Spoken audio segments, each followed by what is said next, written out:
Hello children. In this class we will continue with the chemical properties of aldehydes and ketones. You know we have already covered the first reaction, that is the nucleophilic addition reactions. And now the second chemical property of aldehydes and ketones is reduction. Now this reduction you can study in two parts. You can start with the number 1, reduction to alcohols. This you have also done in the preparation of alcohols. So I take an example of an aldehyde, let's say CH3CHO.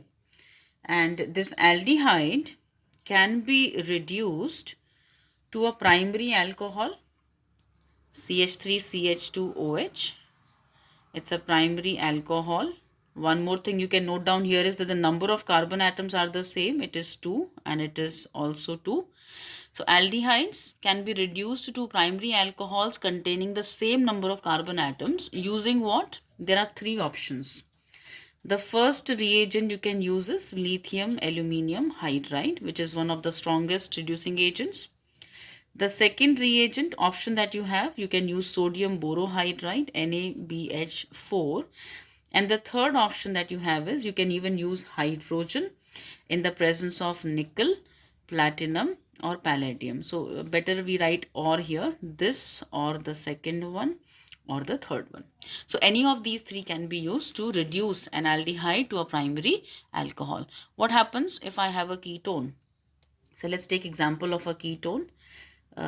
We take the first ketone, that is propanone, or you can call it as acetone in the common system. Now when ketones are reduced, they give secondary alcohols. So CH3, CHOH, CH3. The compound formed is a 2-degree secondary alcohol. And the number of carbon atoms have once again, it has remained just the same.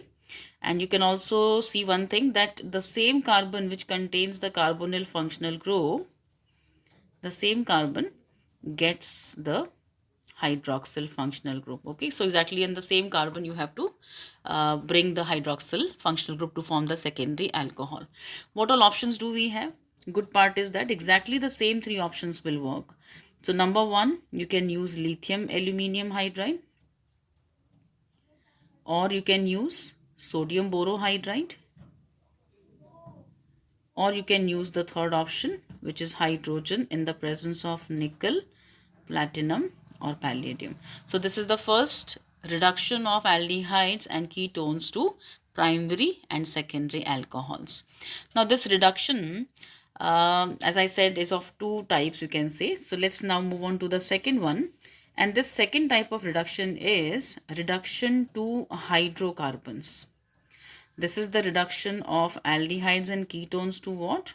To hydrocarbons. And once again, here we have 2 reactions. They are very important name reactions. The first reaction which come in this category is called the Clemenson's reduction. So the first one is the Clemenson's reduction. Keep one thing in mind, in this reduction reaction, the carbonyl functional group C double bond O, it changes to a CH2. You can consider it as removal of oxygen and addition of hydrogen. It is called reduction only, right? Removal of oxygen, addition of hydrogen is called reduction. So this is the change that is going to take place during this reaction. So let's take an example. How do we reduce an aldehyde or a ketone to a hydrocarbon via this Clemenson's reduction? I have taken CH3CHO, ethanol, an aldehyde containing 2 carbon atoms. And what is used in Clemenson's reduction is zinc amalgam, which means zinc along with mercury. This is the zinc amalgam and along with HCl. Let me write it here. This is an amalgam.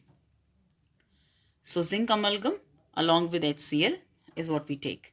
And just replace the oxygen of the carbonyl functional group with 2 hydrogens. So here if you replace this oxygen with 2 hydrogen atoms, what do you get? You will get CH3, CH3. So exactly same carbon containing hydrocarbon, that is ethane, is what you will obtain. Let's take one more example, and that one more example we can take of a ketone also. So let's say I have acetophenone, benzene with a COCH3. This is a ketone, acetophenone. And I reduce it using the same combination, that is zinc amalgam with HCl. And you know, oxygen has to be replaced by 2 hydrogen atoms. So what will you get? CO changes to CH2 and the CH3 as it is. So again you have obtained an aromatic hydrocarbon, that is ethyl benzene.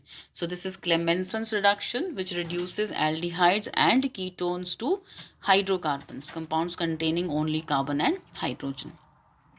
Now in this reduction to hydrocarbons, the first named reaction was Clemenson, and then there is one more. That reaction is called your Wolff-Kishner's reduction. Okay, so what is that second reaction? This is called the Wolff-Kishner's reduction.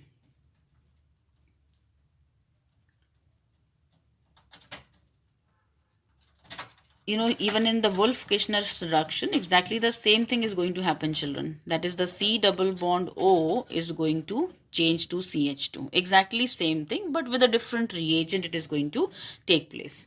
So what is the reagent? And let's take an example to do it. So this time I take a ketone, children. So let's say I've taken CH3, C double bond O, CH3. And in Wolff-Kishner, we first make it react with hydrazine, NH2, NH2. Remember, hydrazine is an ammonia derivative, and we have done the addition of hydrazine to aldehydes and ketones already in the previous chemical property.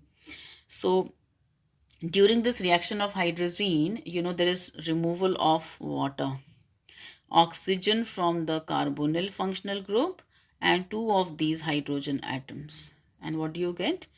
You get CH3, C, CH3. When you remove the oxygen through the double bond, you connect the remaining part of the hydrazine, that is N, NH2. These are the hydrozones which are formed. Now, this hydrozone which is formed, it is then further heated with ethylene glycol and KOH. So you have ethylene glycol along with KOH and you heat it. Then what happens? The bond breaks from here. Okay, the bond breaks from here, and this part is going to release nitrogen. The 2 hydrogens, they come to the same carbon from where you are breaking the bond. So what do you get? CH3, CH2, CH3 along with nitrogen.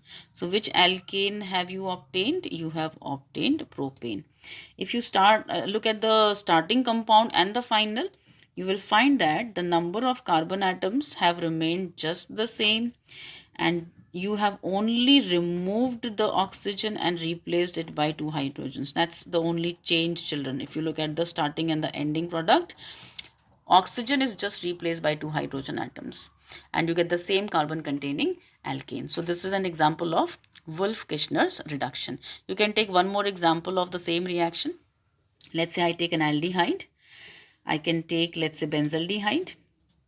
First, I will treat it with hydrazine. So NH2, NH2. You know, water has to be removed. From where? Oxygen from the carbonyl group and 2 hydrogen atoms from here. And then join the remaining. So benzene and CH double bond N, NH2. That's your hydrazone formed. And now use ethylene glycol along with KOH and heat. Break the bond from here and you will get what? Toluene. Oxygen is just replaced by 2 hydrogen atoms. One was already there in the aldehyde functional group, and oxygen has been replaced by 2 hydrogens. Effectively, this is what happens. So this is Wolff-Kishner's reduction. So you saw 2 reactions here, Clemenson and Wolff-Kishner, which can reduce aldehydes and ketones to hydrocarbons, aliphatic or aromatic both.